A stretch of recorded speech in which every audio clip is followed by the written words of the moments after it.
Hello, everyone. Welcome to GFG Resources live event today, hosted by Six. I'm pleased to be joined by their Vice President of Exploration, Anders Carlson, who is going to be going through a Q&A session today with us. So just as a note to everyone in the audience, if you want to participate, ask Anders anything, feel free to submit questions in the chat found on the right-hand side of your screen at any time today. And later on, we're going to be submitting a link to that same chat. Feel free to click on that when it's there and get in touch with the team by filling out the survey that's going to be you'll be directed to. Without further ado, let's get started on some questions that we received from, rather in advance. Anders, I just want to start off with, could you provide a brief background of yourself and your experience prior to joining GFG? Absolutely. Thanks, Cam, very much for having me. Great to be here.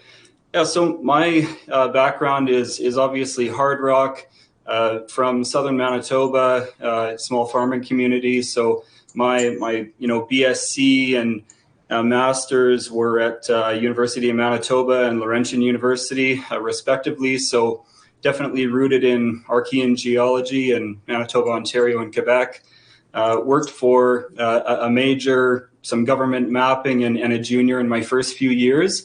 And then in 2010, joined the CB Gold operation with Claude Resources, now SSR Mining, and was fortunate enough to work with Brian and Mark right off the bat there. And we kind of started making discoveries, within the first year, and then that kind of just supercharged, the cycle, that we were in 2011 and 12 for us, and that led into 2016 an acquisition of Claude Resources by SSR Mining.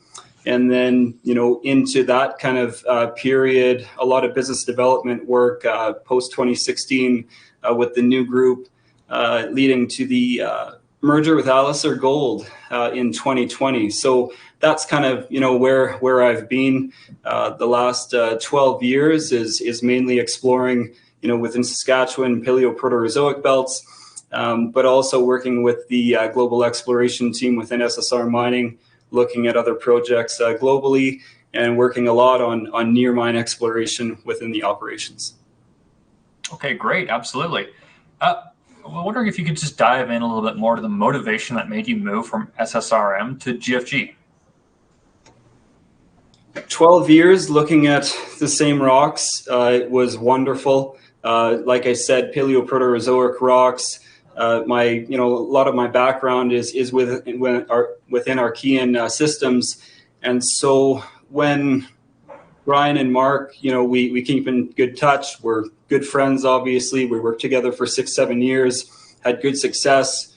When I started to think about a change and what that might mean, I was always in touch with them, looking at their programs, seeing what they were doing, and was always impressed by the land package that, a $20 million junior company could amass within the Timmins district, and to see what they've grown it into with Penn Doré within the Swayze, but also with Montclair Gold Arm in the Timmins area proper within the Abitibi.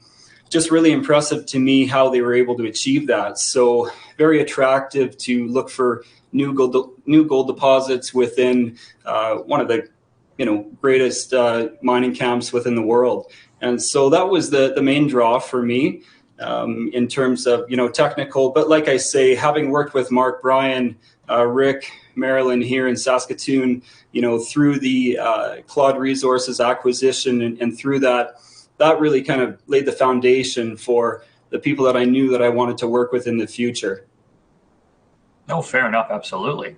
I'm just wondering, how do you plan on leveraging your experience, your broad experience, with greenfield opportunities in various regions to benefit GFG's exploration efforts? Coming in with a perspective from a mid-tier is very important for me. I don't want that perspective to change very much, even though I'm sitting in a different seat with a much smaller company. The potential is the same, the goal is the same, and I think one of the things that I want to bring in is structure, creating a team. We already have a very strong team based in Timmins, working with the team to develop systems internal to GFG that are going to position us very well for future discoveries down the road. Right. So as the new Vice President of Exploration at GFG, wondering what are your short-term and your long-term goals? The short-term goal list is pretty long right now, only having been in the seat for 5 weeks. And so that's definitely something that we're working on is prioritizing the short, medium, and long-term goals. So the first thing that I really wanted to focus on, I think our first board meeting was my second day, so that was a good way to kickstart things. It was, where can we add value? What are we doing that's adding value right now, and what are we doing that's not adding value, or are there things that we don't need to be doing? So going from the project, district, corporate level, and understanding what's going to add value, what's not, it is very important right off the bat. So a lot of the short-term goals are focused around that. Medium-term goals in terms of establishing systems and things like that will come. But everything that we're doing, building models, rebuilding models, advancing models, and ensuring that all of our efforts are directed towards a multi-million ounce discovery in the next few years. So that is the long-term goal.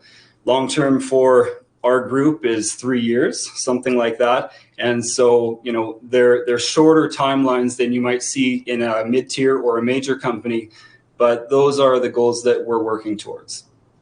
Absolutely. And then talking about long-term goals, I'm wondering if you could share your thoughts on the potential for further gold discoveries at GFG's gold projects in Timmins. We're very well established in terms of the land packages that we have. Like I said, Penn, Doré, Montclair, and the Greater Gold Arm properties in Timmins allow us to leverage a lot of our experience that Brian and I, have gained over the years and implement those into new properties. So definitely a lot of exploration potential. No, sizable deposits on any of these properties, but that's a lot of the, potential that we see ahead of us. So by looking at the smaller deposits and zones that we have, learning about those, Montclair deposit is a very good example of that on the southwest corner of the Gold Arm property. So we're going to leverage the information that we have there, take that, build the new model, extrapolate that to the larger Gold Arm property, and look for, not only deposits that are around the same size, but ones that we can find at incremental and step change sizes to create, a material discovery within the company. Absolutely. What strategies do you have in mind for strengthening GFG's pipeline of drill targets to unlock value at Timmins? One of the things that I'm most passionate about is building a target ranking system that properly evaluates the targets, deposit zones within your system. So you can't take a structure, a target ranking system that worked elsewhere and apply it, to Timmins, not when you get into the details. And so one of the first things will be to ensure that we're building the right target ranking system for our properties. Once we have that established, we want to bring all of the, historical data, make sure it's compiled properly, layer all of the data sets and choose the best targets, rank the best targets, bring them into the pipeline, and ensure that we have that even distribution from near mine, near resource, brownfield, greenfield targets, so that we can effectively and efficiently work the targets, advance the pipeline, and since it's a numbers game in our business, evaluate as many targets as we can as efficiently as possible until we find the right one that can deliver value. Okay, fair enough. And just before I change topics a little bit, I just want to remind the audience that this is an open forum. If you have any questions for Anders, please feel free to submit them in the Q&A chat found on the right-hand side of your screen at any time. But Anders, just going, as I mentioned a little bit onto a different topic, based on your experience working in a global business development group, what insights can you provide on potential merger and acquisition targets for GFG Resources? Within GFG, for our current size and where we're operating, everything has to be on the table. So whether it's staking, JVs with other junior explorers, synergies with other companies around us that make a lot of sense. Those are the things that we need to be looking at. Of course, the company's been doing that. We've got a strong team here that's been evaluating projects over the last 7 years. And we need to continue to be able to do that while leveraging the relationships that we have within the belt and looking for the best projects and opportunities. That's on our side. From the larger side, from the mid-tier and major perspective, we're a junior company within one of the best jurisdictions in the world with a very large land package. And many operators in the belt obviously won't have the same size of land packages, or they've been somewhat exhausted. They've gone through a lot of the targets. And so one of the opportunities that I see is for those producers who need to keep a minimum baseline critical threshold of ounce production. We're positioning ourselves so that we can be looked at, for the land packages that we have. The targets will develop and hopefully, add a lot of value that gets the attention of the mid-tiers and the majors in the belt. Right. Okay. I'm just wondering, what excites you the most about GFG's future? Definitely the opportunity ahead of us. You can't smile a little bit when you think of a $20 million junior gold explorer in Timmins with one of the largest land packages in the belt. So when I look at Montclair, Gold Arm, Doré, and Penn, I really see a huge opportunity to be able to look at the whole, compile it all, ensure that we're using the right target ranking to evaluate targets, advance them, and make a material multi-million ounce discovery. I really see that as the path forward for us. That has to be the focus. We need to be aggressive, and we have all of the pieces. We've got the senior management, we have the land packages. We just need to build our systems internally, create our plan, make sure it's aligned with strategy, and execute. All right, absolutely. Alex is wondering if you could talk about the exploration work that's been done already on the property and what technical differences that you're going to use to unlock value that might have been previously missed. Well, I can speak to Gold Arm for sure, which is the newest property just north of Timmins. So Gold Arm sits on, overlaps the Pipestone Fault north of the main break in Timmins. This type of land package, this one in particular, has never been fully consolidated. So like Penn before it, like parts of Doré, it's never been looked at on the whole for what can the entire land package offer and what can we learn from small bits of it and extrapolate that, apply it to exploration programs over the whole area. So certainly when you're looking within the Timmins area, you're dealing with cover. You've got 20, 30, 40, 50 meters of till. You have to be able to see through that. There are very few outcrops in certain parts of the Gold Arm property. And one of the challenges and opportunities will be to come up with new innovative techniques, like base of till sampling, but also using LiDAR as effectively as possible. It's only been 10, 15 years that companies have really been using LiDAR, and the manner in which we can use those data sets and overlap them to find value that previous explorers wouldn't have had when looking at the global kind of property, on a much larger scale. Those are the types of opportunities that we have. So we're going to be applying a lot of LiDAR to interpret which tills we can sample, where can we sample them. We're going to be looking at the structural architecture through, magnetic and what other geophysical data sets are available, and bringing it all together, integrating it fully like we've never been able to at Gold Arm in this part of the Pipestone, and apply it to mineral discoveries. Right. Joe wants to know, in your opinion, what sets GFG Resources apart from other North American precious metals exploration companies? I can certainly say that having worked with Mark and Brian and this team here, that to me is very different. I've worked with a lot of teams through the business development phase at SSR Mining, have looked at a lot of companies, and I would say it's generally quite rare to see a team that's this close, that's stayed together this long, that's had this kind of success, in previous iterations and companies. I would say that's quite rare. Then you overlap the fact that we're in a tier 1 district in Timmins. You have very large land packages that, like I just said, have never really been consolidated or explored, all together. And then you put the current market that we're in. The junior market is not in a great place. It's a struggle for a lot of juniors right now. But when you look at the mid tiers and the majors, prices have been good. Production has been quite good for a lot of mid tiers and majors. And even with inflationary costs creeping up, there's still a lot of money there and a lot of need for mergers, acquisitions.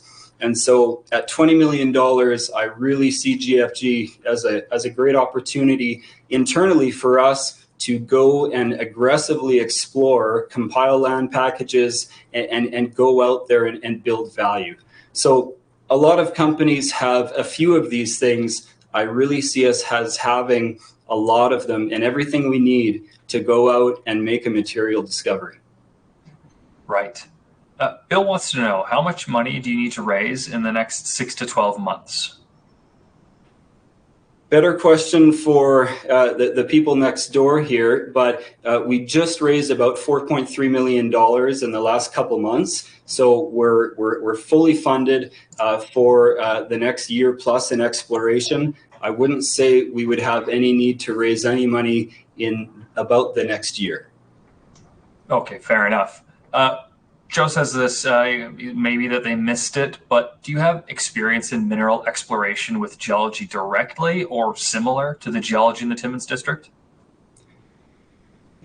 Definitely Archean systems. The first Archean system I worked in as a student, and then a few years was in the Rice Lake Belt in southeastern Manitoba, so just west of Red Lake. I've also worked in Archean greenstone belts for a few years in Pickle Lake, Ontario, and part of my MSc in mineral exploration at Laurentian University was working under Mike Lesher, Dan Contact, and with Harold Gibson. And so a lot of those courses, are field-based, and so Wawa, Timmins, Kirkland Lake, Val d'Or, Marathon, all of these areas are areas that I'm very familiar with. I've been on the ground. I've seen a lot of deposits in these camps. So I would say, a lot of my experience in gold has been in Saskatchewan and Paleoproterozoic belts.